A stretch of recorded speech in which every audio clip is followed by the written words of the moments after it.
Baiklah, segmen teknologi pada hari ini untuk kita membawakan segmen teknologi ini kita akan bawakan perbincangan mengenai smart tunnel. Dan juga fungsi smart tunnel ini sebenarnya adalah untuk dia channelkan banjir itu. Kalau banjir berlaku di Kuala Lumpur, smart tunnel itu akan ditutup dan digunakan untuk menyalurkan banjir itu ke tempat lain.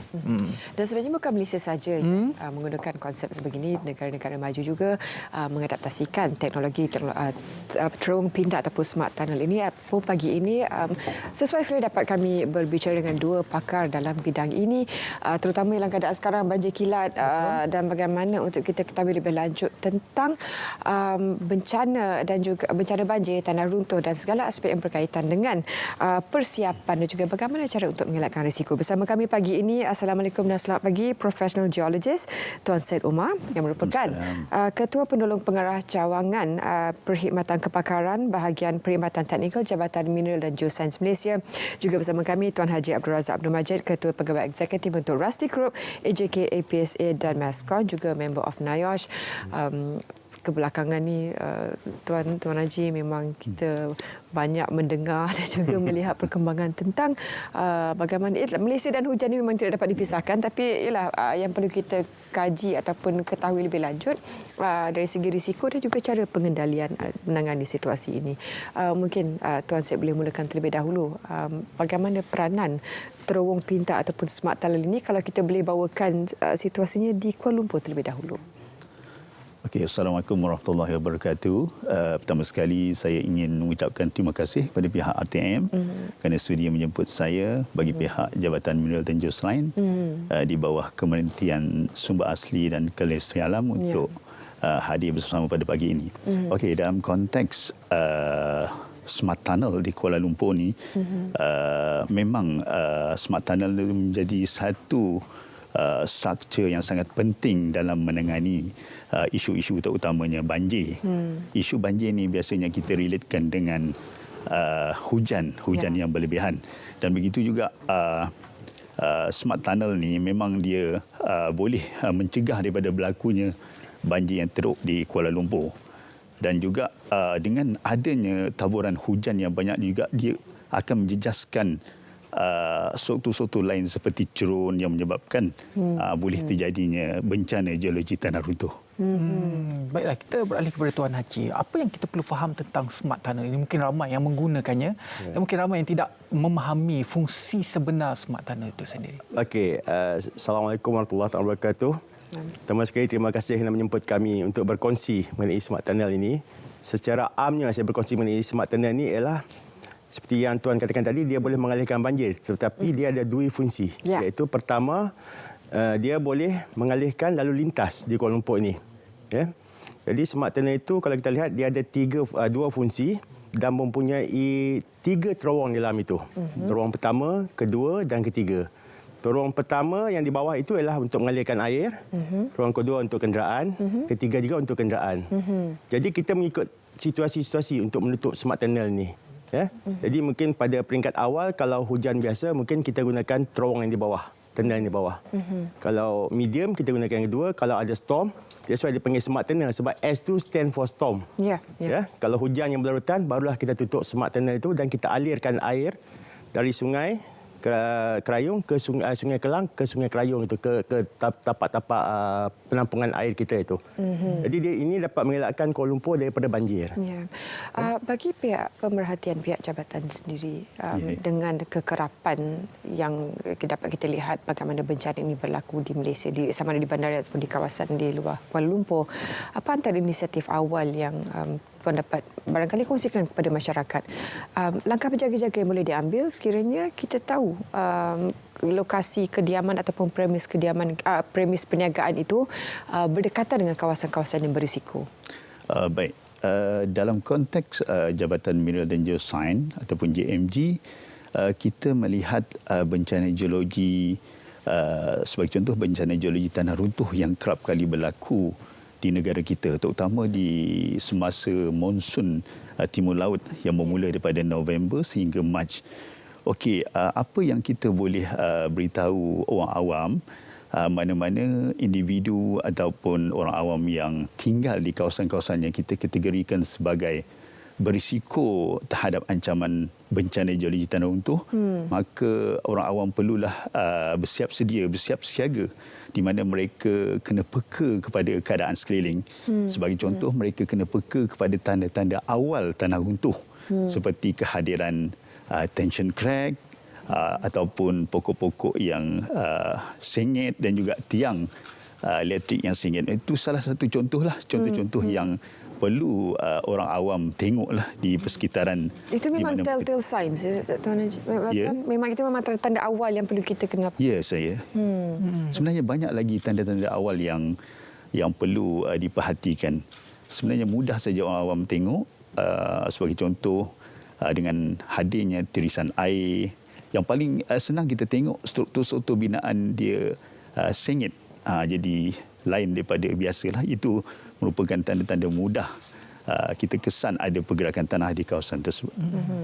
Dan juga banjir ini boleh menyebabkan kerosakan kepada harta benda awam dan juga menyebabkan kerugian cukup besar. Jadi kalau kita lihat dalam situasi Malaysia yang menerima hujan, taburan hujan yang cukup banyak, terutamanya pada musim monsun timur laut yang kita sedang alami sekarang, ada tak kemungkinan yang kita boleh hasilkan ataupun kita boleh wujudkan tunnel atau smart tunnel di kawasan-kawasan yang sering berlaku banjir ini? Tuan Haji, pendapat Tuan Haji bagaimana melihat perkara ini di Malaysia sekarang? Melihat pada perkara ini, kita tahu bahawa smart tunnel ini satu projek mega structure untuk kerajaan Malaysia. Jadi dia dibina di Kuala Lumpur itu bertujuan untuk memastikan bahawa segala aset-aset kita di sini selamat. Macam misalnya kita hendak mengalihkan smart tunnel itu atau mengadakan smart tunnel, projek smart tunnel ini di kawasan lain, pertama kita haruslah memikirkan dari segi kos. Kerana kos ini memang terlalu tinggi. Dia satu projek mega structure. Adakah kos benefit itu boleh kita andaikan bagaimana? Dan yang keduanya, kita harus tahu kawasan itu. Ya. Kerana projek tunnel ini bukan satu projek yang mudah. Kita harus kaji. Kita harus berhubung dengan Tuan Syed mengenai tanah, struktur tanah semuanya itu. Jadi bergantung kepada situasi tanah semuanya itu. Jadi kita simpulkan kita harus membuat kajian dahulu. Di tempat contohnya Kelantan. Kalau kita lihat Kelantan, Terengganu dan sekarang Johor yang memiliki masalah banjir. Bagaimana kita nak mengalihkan benda itu? Mungkin pertamanya dari segi kita mendalamkan sungai. Atau kita membuat tebatan banjir untuk menghalang dulu. Berbanding kita mau membuat satu projek mega yang menelan belanja beratus bilion. Jadi kita harus kaji dari segi situ. Kalau diikutkan aspek kos itu merupakan satu kekangan yang agak besar sebenarnya. Apalagi langkah-langkah yang boleh dibuat sebab kita tahu sekarang dengan situasi perubahan iklim dan juga projek-projek pembangunan untuk menampung penempatan masyarakat setempat. Apa antara situasi yang paling sering dihadapkan kepada pihak jabatan dalam usaha untuk mengenal pasti kawasan-kawasan berisiko tinggi sama ada banjir ataupun tanah runtuh? Okey, baik. Berkenaan dengan kekangan, kita kenali sebagai kekangan yang selalu dihadapi oleh jabatan kami dalam usaha untuk menangani bencana geologi tanah runtuh ni. Okey, of course, terutama sekali kekangan yang dihadapi oleh di pihak kerajaan ini adalah kekangan dari segi peruntukan. Jadi seandainya kita hendak menjalankan sesuatu projek, sebagai contoh di JMG kita akan menjalankan projek berhubung dengan penilaian kawasan berisiko untuk terjadinya tanah runtuh. Jadi untuk melaksanakan projek itu dia memerlukan peruntukan yang agak besar. Sebab apa besar? Sebab kita ada menggunakan teknologi-teknologi yang terkini di dalam projek berkenaan. Okey, sebab itulah itu kekangan utamanya yang kita hadapi. Tapi walau macam mana pun pihak jabatan dengan kekangan yang ada itu, kita tetap dapat melaksanakan juga projek itu, mungkin dalam skala yang agak kecil, supaya benda ni kita boleh manfaatkan untuk masyarakat di luar sana berhubung dengan ancaman tanah runtuh. Tuan Syed, risiko tanah runtuh ini bukan sahaja berlaku di kawasan boleh kata atau banjir ini di kawasan hotspot tetapi ia boleh juga berlaku di kawasan yang tidak pernah pun. Contohnya kalau katakan banjir, pada beberapa minggu lepas, contoh di kawasan kampung saya yang tidak pernah mengalami banjir sepanjang 40 tahun, tiba-tiba banjir. Jadi situasi-situasi sebegini kita tidak boleh jangka. Pendapat Encik Syed bagaimana untuk kita melihat perkara ini dan kita mengadakan mitigasi ataupun langkah pencegahan awal untuk kita menerima dan beradaptasi dengan situasi perubahan yang berlaku? Okey, dalam konteks di pihak JMG sendiri, kami pun menghadapi perkara yang sama, di mana tempat yang kita ramal terjadinya tanah runtuh tidak terjadi. Jadi tempat lain yang terjadi. Jadi perkara-perkara begini di dalam aspek teknikal memang sudah menjadi satu perkara-perkara yang agak normal lah. Jadi sebab itulah inisiatif jabatan ni kita cuba membuat projek-projek berkenaan dengan penilaian awal sesuatu kawasan tu dengan aplikasi teknologi-teknologi terkini. Mungkin dengan bantuan teknologi terkini itu, maka kita punya ramalan tu mungkin lebih tepat di masa akan datang. Jadi dengan adanya kerja-kerja pemantauan pun membantu juga kita di dalam aspek untuk meramal suatu kawasan terjadinya tanah runtuh.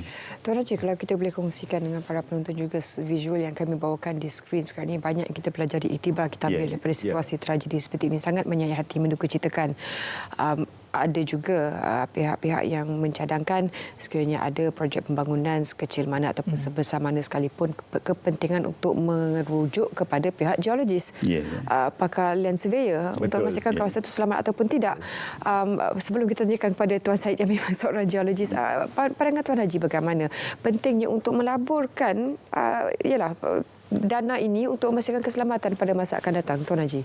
Secara amnya saya boleh katakan bahawa sebarang apa-apa projek yang hendak dilaksanakan di Malaysia ini haruslah dirujuk kepada Jabatan Geologi dari segi tanah segalanya, supaya mereka tahu, dari segi kelulusan itu mereka tahu kedudukan tanah itu bagaimana, penggunaan tanahnya bagaimana. Kerana kalau kita lihat dari segi aspek tanah runtuh, banjir ini bermula atau berpunca memanglah kita katakan hujan, tetapi alam sekitar.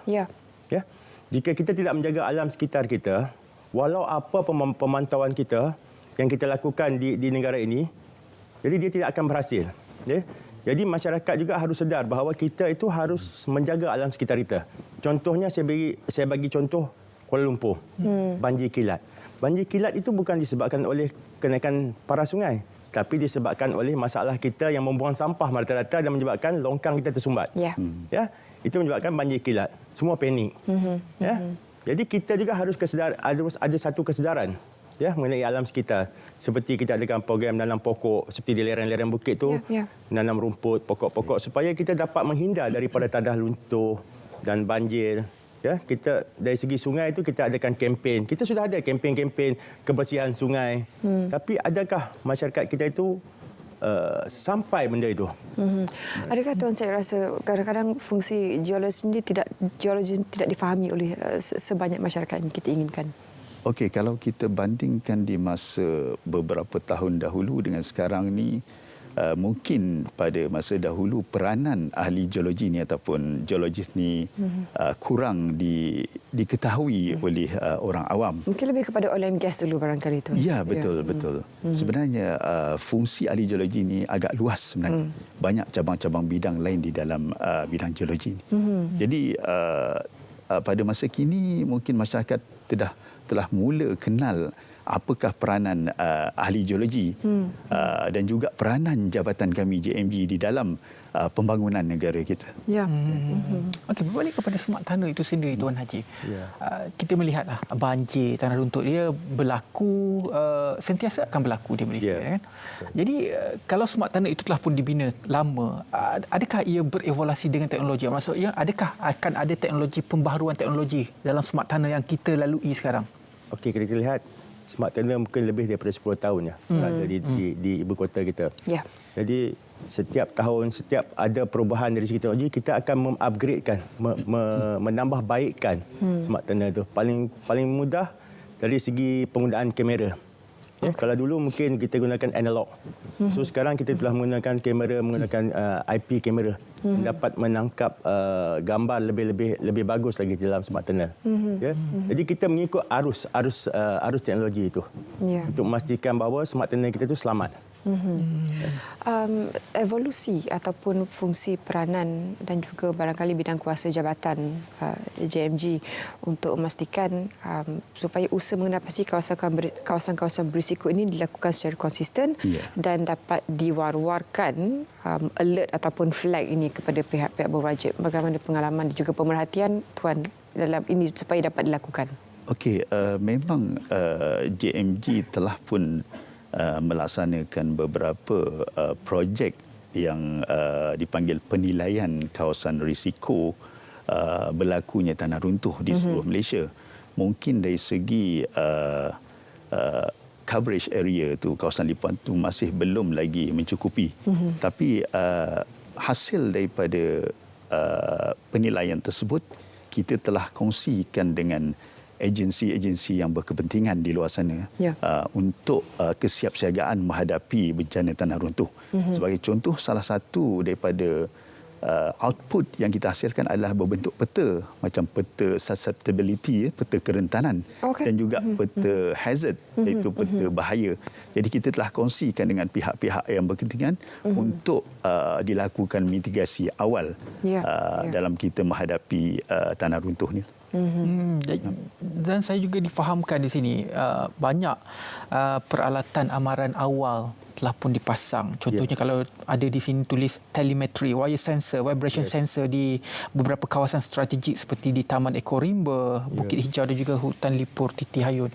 Jadi bagaimana fungsi teknologi-teknologi sebegini dalam memberi ketepatan terhadap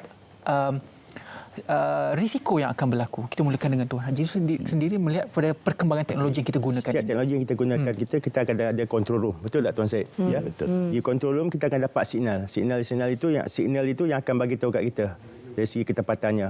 Sebab tu dari segi ramalan hujan, ramalan banjir itu sebenarnya kita sudah tahu dari awal. Dan kita pun sudah pemberitahuan itu kepada masyarakat mengenai apa input-input yang kita dapat. Kerana setiap sungai, setiap kawasan lereng-lereng bukit dipasang sensor atau kebanyakannya dipasang sensor untuk mengawal kawasan berkenaan. Jadi dari segi pemberitahuan juga sudah dilaksanakan dari segi media sosial, dari segi arus perdana. Cuma sekarang ini kesiapsiagaan penduduk atau masyarakat di sana itu bagaimana untuk menerima pemberitahuan itu. Kerana benda itu belum berlaku. Jadi masyarakat ini kalau belum berlaku masih tak apalah, relax dulu. Bila berlaku baru semua nak kelang kabut. Itu dari segi kerajaan tu kita sudah memberikan yang terbaik kepada masyarakat dari segi pemberitahuan awal sebelum berlakunya sesuatu bencana. Tuan Syed, bagaimana dari segi teknologi kita ada berbanding dengan negara-negara yang berada di sekeliling kita ataupun negara-negara maju? Okey. Untuk pengetahuan umum, pihak JMG pun telah memasang beberapa kita panggil sebagai peralatan amaran awal yang berteknologi tinggi lah. Seperti yang Tuan nyatakan tadi, macam wire sensor, vibration sensor dan juga tolok hujan bersifat telemetri, di mana kita boleh melakukan pemantauan secara real time, masa nyata. Okey, sebenarnya teknologi-teknologi sebegini kita tengok di negara-negara luar seperti di Jepun dan Taiwan, mereka telah menggunakan secara meluas teknologi ini untuk kerja-kerja pemantauan untuk kesiapsiagaan awal dalam menghadapi tanah runtuh ni. Mungkin pada tahun ni pihak JMG akan mempergiatkan lagi pemasangan peralatan amaran awal yang berkaitan dengan tanah runtuh untuk memberitahu orang awam supaya bersedia seandainya berlaku kejadian tanah runtuh di sesuatu kawasan. Baik, dan untuk itu kita ucapkan terima kasih kepada Tuan. Terima kasih Tuan Haji kerana sudah bersama kami pagi ini dengan begitu banyak perkongsian yang bermanfaat dan juga menarik untuk kita sama-sama berikan kesedaran kepada warga setempat dan juga masyarakat supaya the key is preparation. Kuncinya adalah persediaan supaya sekiranya berlaku sesuatu yang tidak diingini, kita boleh mengatasinya dengan lebih sistematik dan juga lebih tenang. Dan salah satu persediaan yang perlu kita lakukan adalah sentiasa kita tengok sekarang sekarang media telefon, tab pun dah ada. Tengoklah Instagram ataupun Twitter Mat Malaysia. Sekarang kami berikan kepada anda laporan daripada Mat Malaysia. Rakan kami sudah pun bersedia di Mat Malaysia. Silakan. Tetapi sebelum itu, kita akan bersama dengan kita akan berikan anda satu bingkisan yang telah pun disediakan oleh penerbit kami. Ini juga berkaitan dengan banjir dan juga tanah runtuh. Saksikan. Apa kata kita saksikan sekarang?